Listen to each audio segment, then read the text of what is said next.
Welcome to the Idea Climbing Podcast. Your money mindset can make or break you as an entrepreneur. I discuss how to create a successful money mindset in this episode with my guest, Robin Waite. Robin is a dynamic and inspiring public speaker, author, and international business coach. He has a passion for helping others succeed and reach their full potential, and his energy and enthusiasm are contagious. With over 20 years of experience as an entrepreneur and business coach, Robin has a wealth of knowledge and practical insights to share with his audiences. We dive into topics including the components of a successful money mindset, the three questions you need to ask yourself to achieve your financial goals, how to sustain a higher value, higher ticket price business model over time, the one thing above all else that you need to do to create a successful money mindset, and more golden nuggets of advice. You're going to love this show.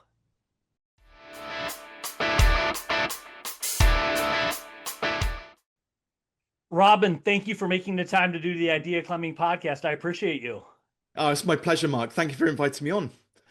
We're going to be talking about something I love to learn about: how to have a successful money mindset as an entrepreneur. But before we get into tips, tactics, strategies, when it comes to a money mindset, how did you get so good? You teach it now, you live it.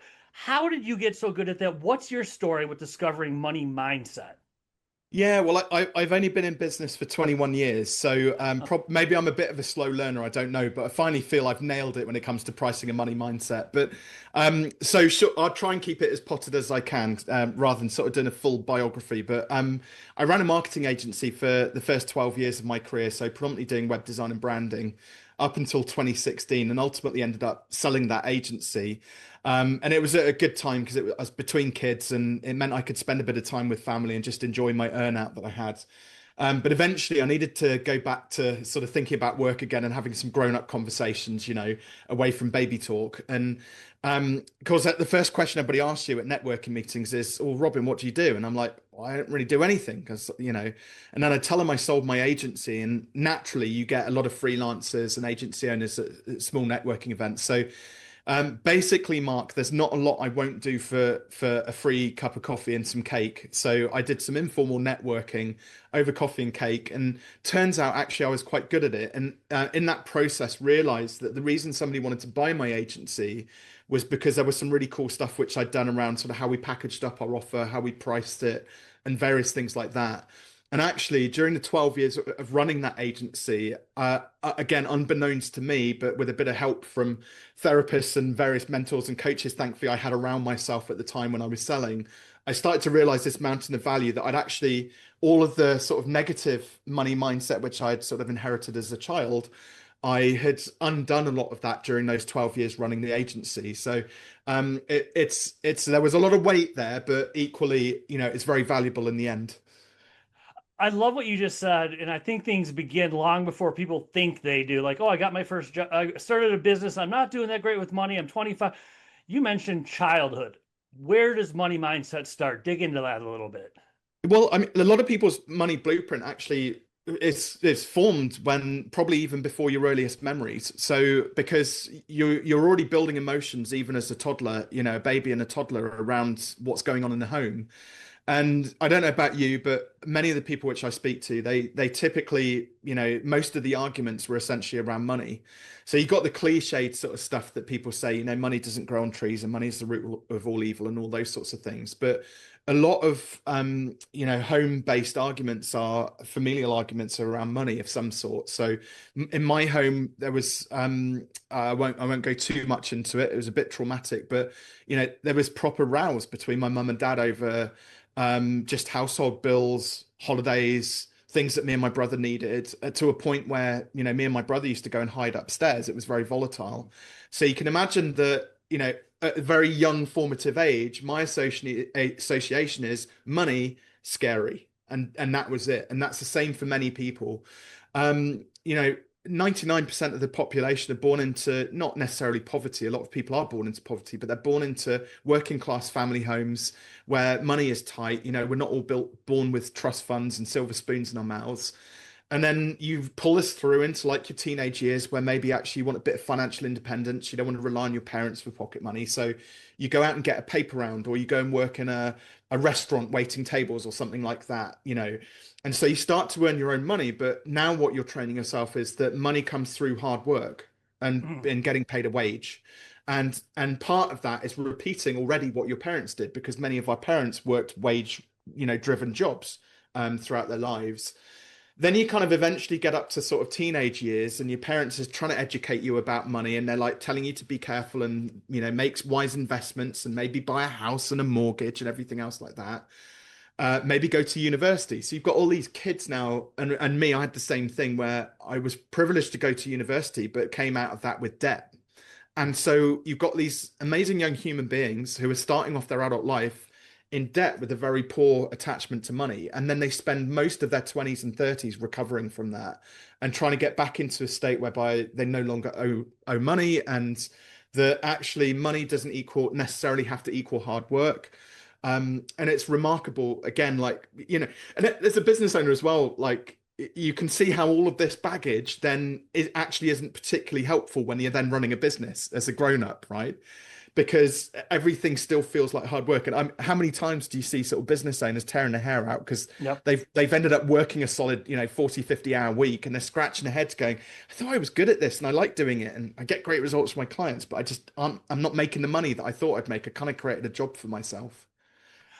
So when did you and when do you think when do people realize? I mean, when do you take the way to say it, when do you become consciously aware, or when did you and when do you think people become consciously aware so they have something to work on? Or do you find most people they'll fly through into their 30s not realizing they have I'll say money trauma issues? When do most people start to take conscious control and say, wow, I've got something to work on here, and how do they do it?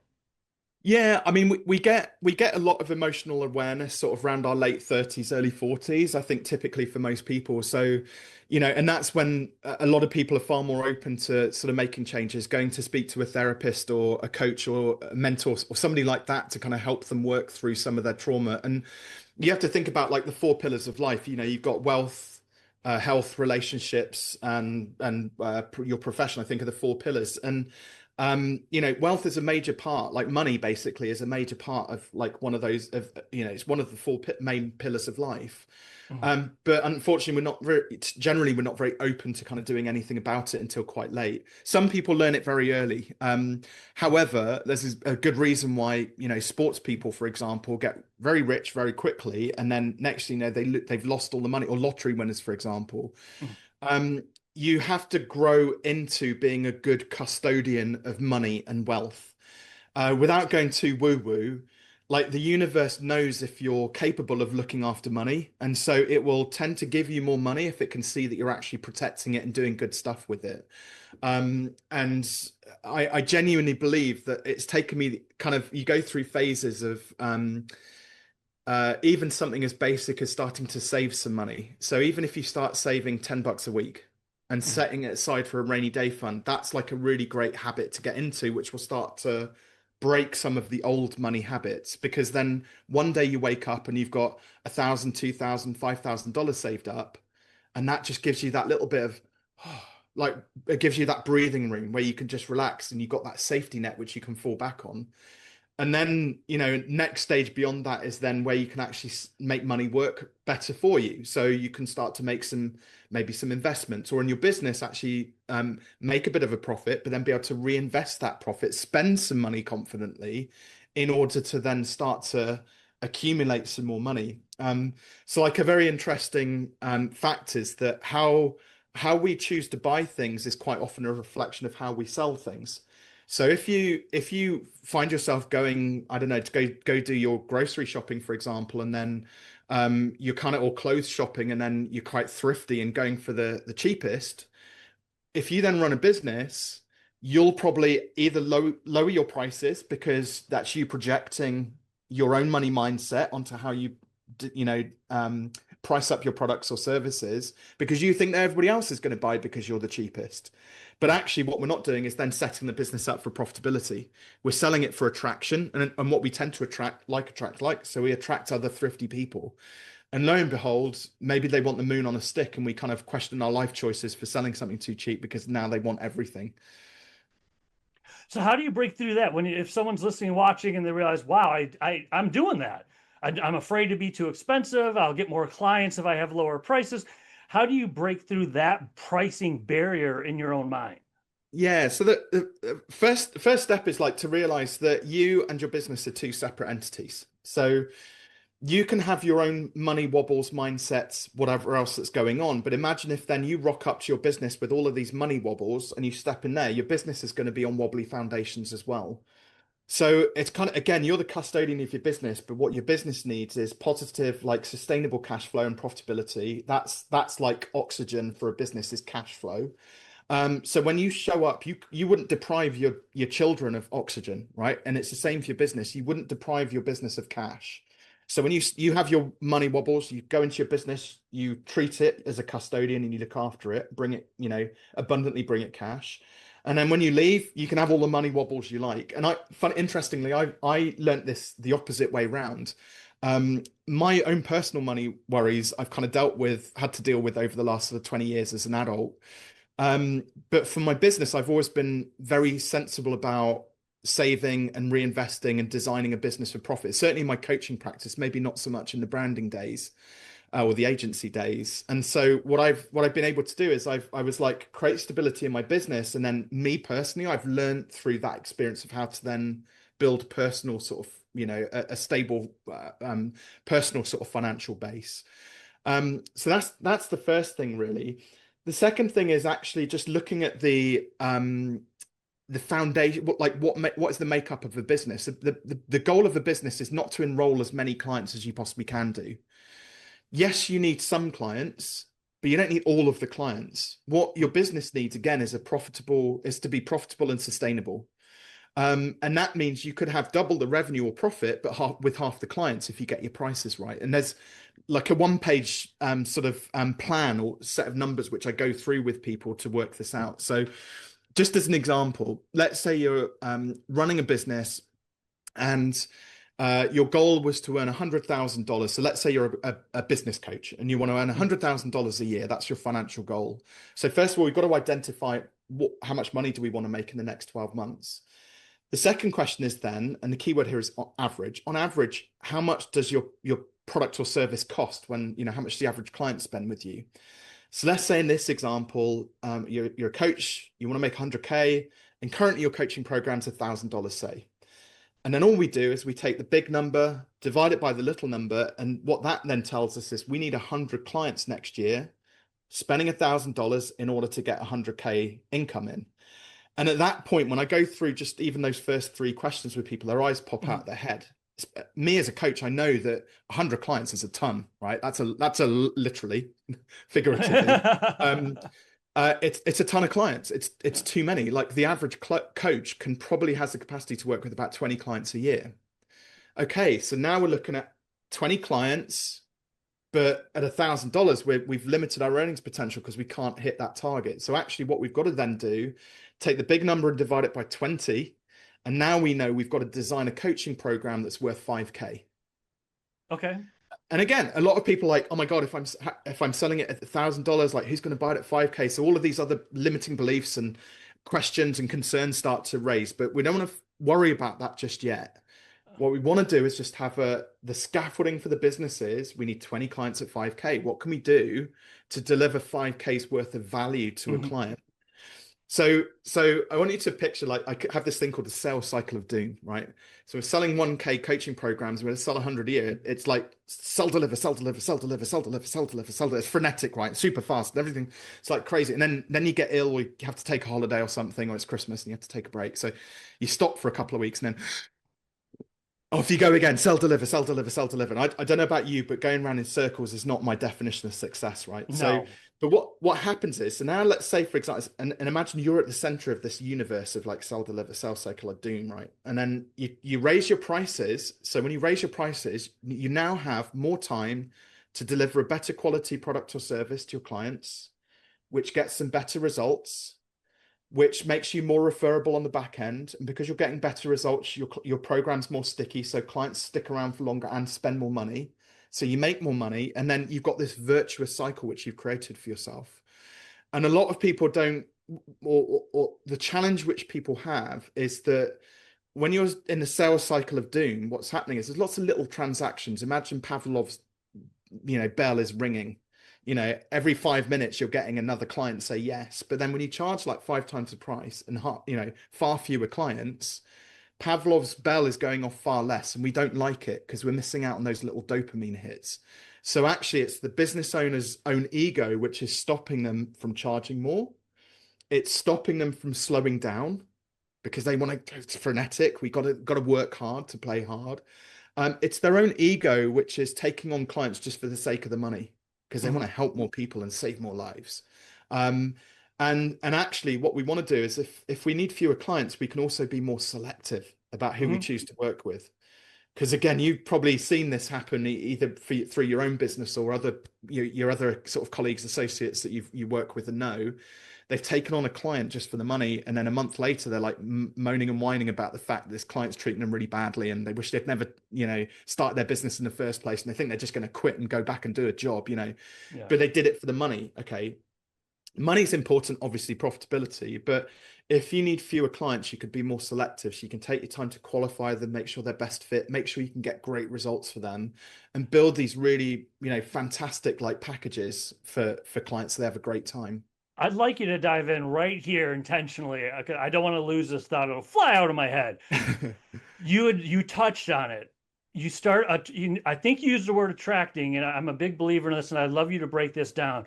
When you charge more, you start attracting people who, and I'll say, tell me if I'm on point, but I'll dare to say you'll attract people who want to pay more to get more value. Where does this attraction start? How do you attract new people or to attract the right people at higher price points?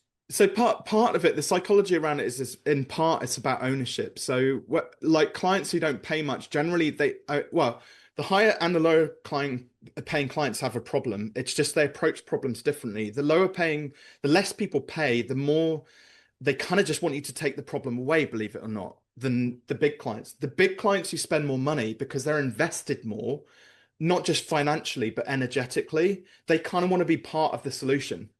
So accountability wise, they will work harder to protect their investment, which means you're actually collaborating together. People who just don't pay much money ends up being either their responsibility or your responsibility. And it's just an observation which I've kind of made, over the sort of the last 9 years with the amount of clients that I've worked with. So higher paying clients generally tend to be, and this isn't a broad brush generalization, but generally they tend to be better clients because they're just more invested energetically than it is necessarily financially.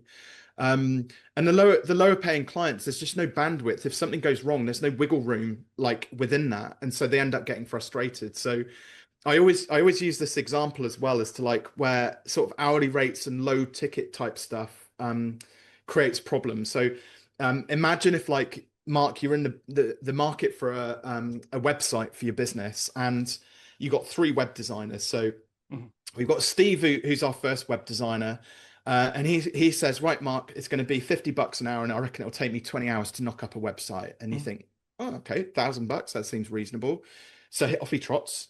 And then he comes back eventually 6 months later. But what he forgot to tell you was that he's not been doing it very long. So it's going to take him ages to build these websites, more than what he quoted. So he's already feeling a bit resentful. But because he wasn't charging enough, also, he's taken on too many clients because he's got a bit of the gift of the gab. So he thinks he's a great salesman. So he comes back to this website and you look at it and you go, where's my blog and my shopping cart that we talked about?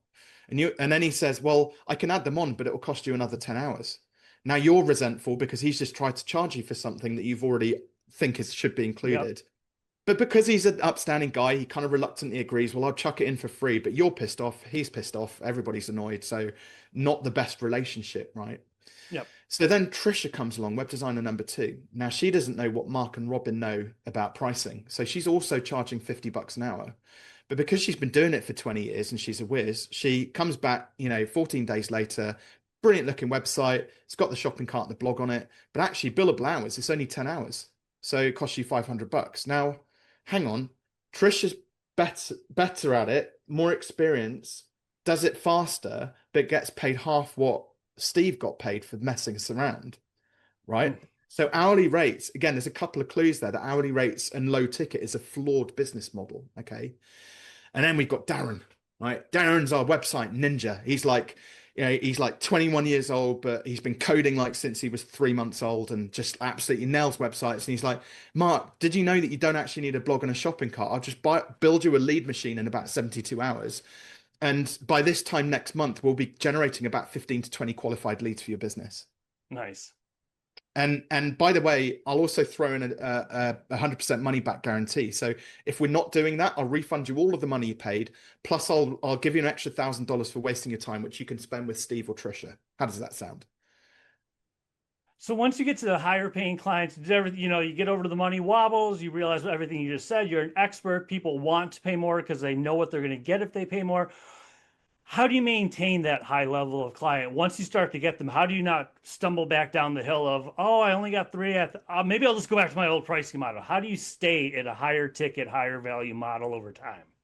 So so that plays into basically just a couple of fears. Okay. So there's that psychology, isn't there, about if you find $5 or $10 on the pavement, for example, like you're like kind of like, whoa, feels nice. But then if you lose $10, it feels far worse in balance compared to like finding $10. Okay. Mm. So there's this kind of loss aversion, which a lot of people really struggle with.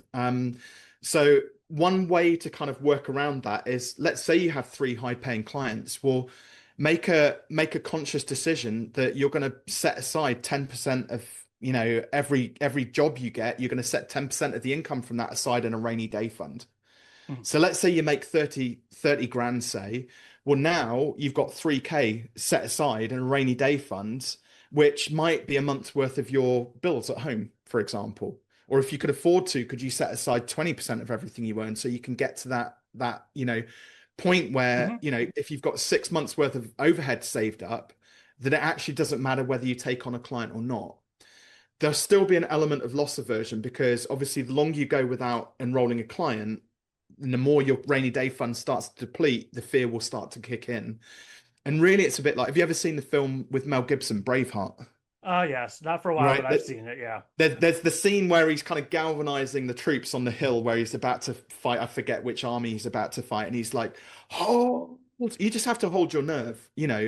If you've built a business which you can consistently start conversations with like-minded business owners who might need your product or service, that you have a way of adding value before they actually spend money with you. So whatever that looks like, whether you help Mm-hmm. them with workshops or free consultations, or maybe you have a book which you give them, or things like that. And so you're already building up trust and you're kind of working that pipeline. You should Yep. always kind of have fresh leads and inquiries coming through into your business.